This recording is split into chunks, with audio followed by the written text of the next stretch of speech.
ಕೊಡಗು ಜಿಲ್ಲೆ ಕುಶಲನಗರ ತಾಲೂಕಿನ ಸರ್ಕಾರಿ ಹಿರಿಯ ಪ್ರಾಥಮಿಕ ಶಾಲೆ ತೊರೆನೂರು ವಿವೇಕ ಕೊಠಡಿಯ ಉದ್ಘಾಟನೆ ಕಾರ್ಯಕ್ರಮ ಹಮ್ಮಿಕೊಳ್ಳಲಾಗಿತ್ತು.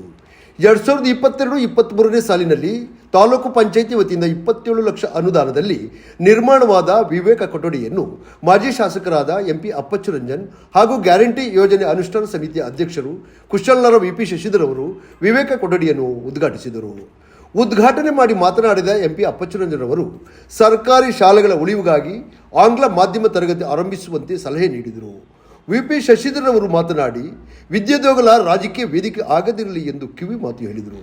ಕಾರ್ಯಕ್ರಮದಲ್ಲಿ ಗ್ರಾಮ ಪಂಚಾಯಿತಿ ಉಪಾಧ್ಯಕ್ಷರು, ಸದಸ್ಯರುಗಳು, ಊರಿನ ವಿವಿಧ ಸಂಘ ಸಂಸ್ಥೆಗಳ ಅಧ್ಯಕ್ಷರು, ಕಾರ್ಯದರ್ಶಿಗಳು, ಸದಸ್ಯರುಗಳು, ಊರಿನ ಪ್ರಮುಖರು, ಗ್ರಾಮಸ್ಥರು, ಶಾಲಾಭಿವೃದ್ಧಿ ಸಮಿತಿಯ ಸದಸ್ಯರುಗಳು ಹಾಗೂ ಶಾಲಾ ವಿದ್ಯಾರ್ಥಿಗಳು ಪಾಲ್ಗೊಂಡಿದ್ದರು.